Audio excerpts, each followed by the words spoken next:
Students, good morning. आइए हम लोग बात करते हैं अब फिर आगे के लेसन के बारे में। 9th क्लास का चल रहा था केमिस्ट्री, और केमिस्ट्री में हम लोग बात कर रहे थे फर्स्ट चैप्टर में फिजिकल प्रॉपर्टी को लेकर के। मैटर का फिजिकल प्रॉपर्टी क्या होता है, उसी से रिलेटेड बहुत सारी बातें हो रही थी।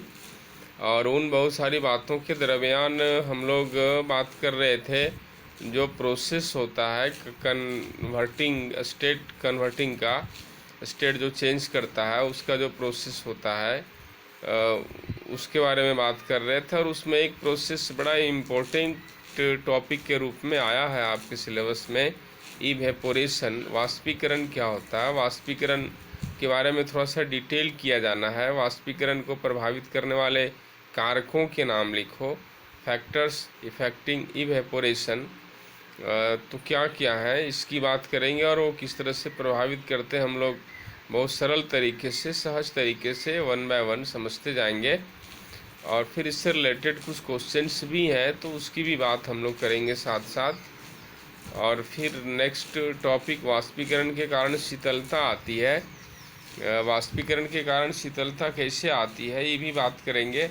आइए तो हम आपको उस पेज पर लेके चलते हैं किताब पर, एनसीईआरटी बुक में, जहाँ ये बात का डिस्कस किया गया है। उस पेज पर आते हैं हम लोग और बात करते हैं, देखते हैं क्या है। तो इस पेज में आप क्लियरली जो है सो वो आप देखिए, हम आपको बुक, ये आपका बुक निकलेगा तो वहाँ पर 4 ऐसे फैक्टर्स की बात हुई है। 4 फैक्टर्स जो वाष्पीकरण को प्रभावित करते हैं। सबसे पहले तापमान है। तापमान जब बढ़ता है तो वाष्पीकरण की दर भी बढ़ जाती है, फास्ट इवेपोरेशन होता है, रेट उसका फास्ट हो जाता है। और जब टेम्परेचर घटता है तो फिर वो इवेपोरेशन का रेट भी घटता है। आइए आपको यहाँ दिखा रहे हैं, ये 1.5 में 1.5 ये इवेपोरेशन है। और इवेपोरेशन के बारे में थोड़ा सा ज़्यादा डिटेल किया हुआ, उसमें फर्स्ट पॉइंट फैक्टर्स 1.5.1 देख रहे हैं ये, और उसमें से फैक्टर्स इफेक्टिंग इवेपोरेशन।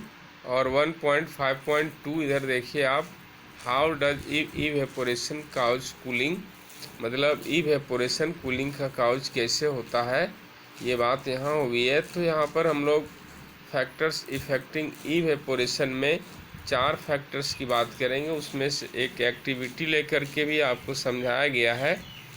इस एक्टिविटी में के थ्रू आपको समझना है कि किस तरह से बात होती है। इसको take 5 ml of water in a test tube and keep it near a window और अंडर ए फैन। मतलब 5 ml पानी ले लीजिए किसी टेस्ट ट्यूब में और खिड़की के नज़दीक रख दीजिए, आप पंखा के करीब रख दीजिए। और take 5 ml of water in an open china dish and keep in near a window और अंडर ए फैन। और फिर नेक्स्ट टाइम वही 5 ml वाटर एक चाइना डिस्क प्लेट में रखिए। जो चीनी मिट्टी का प्लेट होता है वो किस तरह रहता है प्लेट समझ सकते हैं, उस प्लेट में रखिए। और take 5 ml water in open china और डिस्क, और एक ओपन चाइना डिस्क में भी रखिए। आइए नेक्स्ट पेज पर आते हैं। And keep inside a carbon board और on a shelf in your class. तो ये 5 ml जो है सो 4 अलग अलग कंडीशन में, 3 अलग अलग कंडीशन में रखने के लिए कह रहा है। और उसमें ये बात को समझाया गया है कि पानी की क्वांटिटी जो 5 ml क्वांटिटी है उसमें जो है सो कब वो टाइम पीरियड नोट करेंगे कि अभी देखा, फिर 12 बजे देखा, फिर रात को देखा, तो उसका 5 ml का जो लेवल लगा हुआ रीडिंग का, क्या उससे कुछ कम हो रहा है? तो कम तो स्वाभाविक रूप से होगा, क्योंकि वो पानी इवेपोरेट होगा तो कम होगा। लेकिन यहाँ पर ये बात समझने के लिए एक्टिविटी है कि किस केस में ज़्यादा कम हो रहा है और किस केस में कम हो रहा है। यानी पानी का जो इवेपोरेट हो करके गैस बन जाने का प्रोसेस है, आफ्टर देन पानी की क्वांटिटी 5 ml से 4.5 ml हो गया, 4 ml हो गया, धीरे धीरे घट रहा है, वो टाइम ड्यूरेशन नोट करेंगे कि किस केस में खिड़की के नज़दीक रखने पर ऐसा हो रहा है, या पंखा के सामने रखने पर ऐसा हो रहा है, या चाइना डिश में रखने पर ऐसा हो रहा है, या ज़्यादा कहाँ हो रहा है, कम कहाँ हो रहा है। इस एक्टिविटी के ज़रिए अलग अलग कंडीशन में इसको रखने को कहा गया है। एक ज़्यादा रूम टेम्परेचर से ज़्यादा टेम्परेचर में भी रखना है, एक लो टेम्परेचर में भी रखना है, और एक ह्यूमिडिटी जहाँ ज़्यादा है, रेनी डे में, बरसात के दिन में ह्यूमिडिटी ज़्यादा होती है, हवा में जल वाटर ड्रॉपलेट्स ज़्यादा होते हैं, उसको ह्यूमिडिटी कहते हैं, तो वहाँ भी रखने कह रहा है। तो इस तरह से सारा अलग अलग जगह रख के क्या ऑब्जर्वेशन आता है उसको रिकॉर्ड करना है, और ये इसके आधार पर एक जस्टिफाई करेंगे हम लोग कि रेट ऑफ इवेपोरेशन कहाँ स्लो है और कहाँ फास्ट है। और एक कंक्लूजन तक जब पहुँचेंगे तो नीचे कंक्लूजन लिखा हुआ है, in increasing of surface area we know that evaporation is ये सरफेस एरिया फेनोमेना। एक यहाँ पर एक सवाल भी आया था, किसी स्टूडेंट ने पूछा था कि इवेपोरेशन सरफेस एरिया फेनोमेना है। If the surface area is increased, the rate of evaporation increases. For example, while putting clothes for drying up, we spared them out.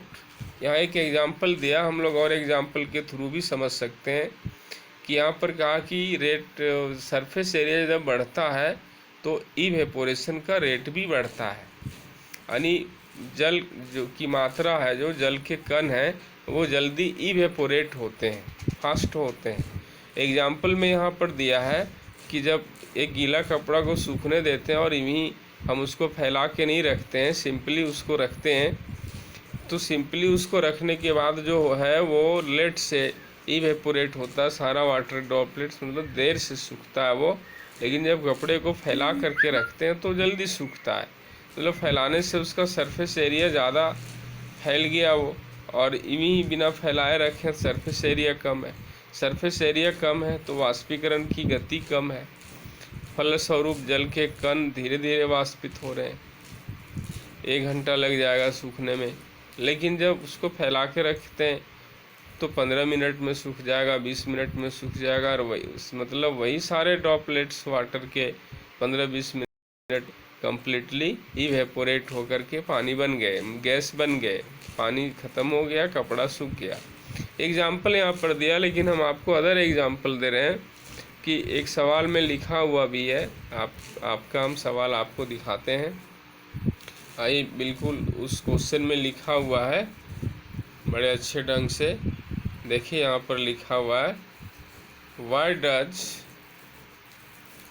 A desert cool better on a hot dry day. ये सवाल नहीं है, दूसरा सवाल। आइए question number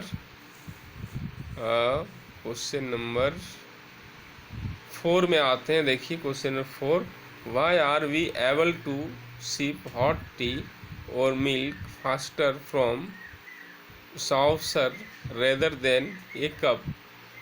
यहाँ पर ये है कि गर्म दूध या गर्म चाय प्याले की अपेक्षा, कप की अपेक्षा प्याले में जल्दी ठंडी होती है, मतलब आसानी से पी सकते हैं, जल्दी ठंडी हो जाती है। तो क्यों ऐसा होता है? तो यहाँ पर सीधा जवाब कि कप में जब चाय रखते हैं, दूध रखते हैं, या गिलास में रखते हैं, जिसका मुंह जो है सो कम होता है, मतलब सरफेस एरिया जो वाटर के कांटेक्ट, एयर के कांटेक्ट में आ रहा है डायरेक्ट, वो सरफेस एरिया कम है। लेकिन जब हम इसको प्लेट में रख देते हैं तो प्लेट में रख देने के बाद सरफेस एरिया जो है वो बढ़ जाता है, और सरफेस एरिया बढ़ जाता है तो उसमें वो ज़्यादा सरफेस एरिया बढ़ने के कारण इवेपोरेशन फास्ट होता है। तो कप की अपेक्षा प्याले में गर्म दूध या गर्म चाय थोड़ी जल्दी ठंडी होती जाती है, क्योंकि वाष्प उससे निकलता जाता है, वाष्प में ही हीट होता है, हीट वाष्प के साथ ही निकलता है।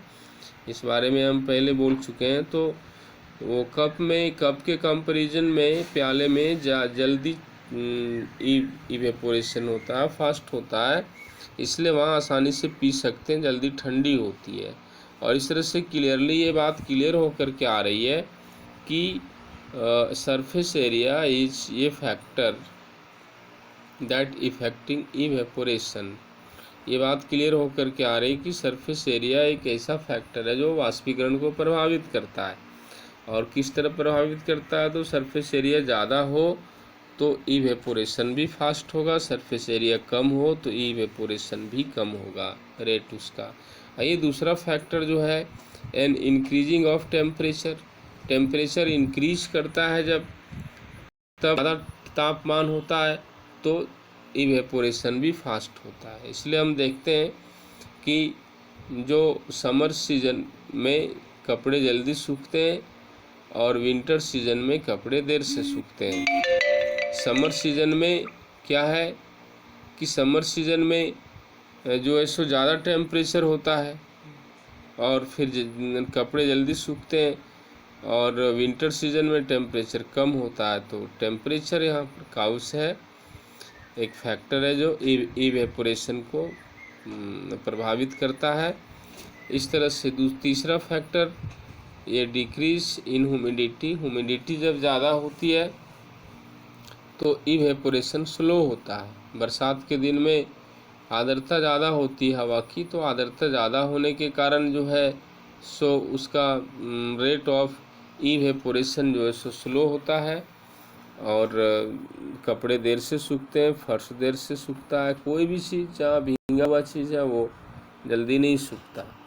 तो इस तरह से ह्यूमिडिटी भी, आर्द्रता भी एक फैक्टर है जो वाष्पीकरण को प्रभावित करता है। और विंड स्पीड, आई चौथा रीजन यहाँ देख रहे हैं, विंड स्पीड लिखा हुआ है, इंक्रीज इन विंड स्पीड। ये हवा की गति जो है, हवा का प्रवाह, ये भी वाष्पीकरण को प्रभावित करता है। हवा तेज़ गति से बहती है तो वाष्पीकरण फास्ट होता है, हवा स्लो होती है तो वाष्पीकरण भी स्लो होता है। तो इस तरह से हम यहाँ इन सारी बातों को समझ सकते हैं। जब कमरा धोते हैं, फर्श देखिए, पंखा चला देते हैं तो जल्दी सूख जाता है, मतलब हवा की गति बढ़ जाती है, और जब नहीं तो फिर लेट से सूखता है। इस तरह से ये 4 फैक्टर्स हैं जो वाष्पीकरण को प्रभावित करता है।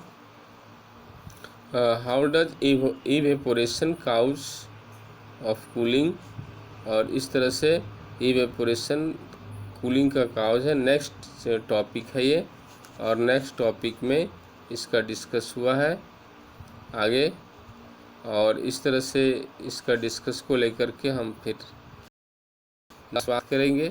इस तरह से किताब को देख कर के बात करने में हमें परेशानी हो रही है, हम अपने हिसाब से अपने तौर तरीक़ों से बात करेंगे। तो आइए आज इतनी ही बात करते हैं।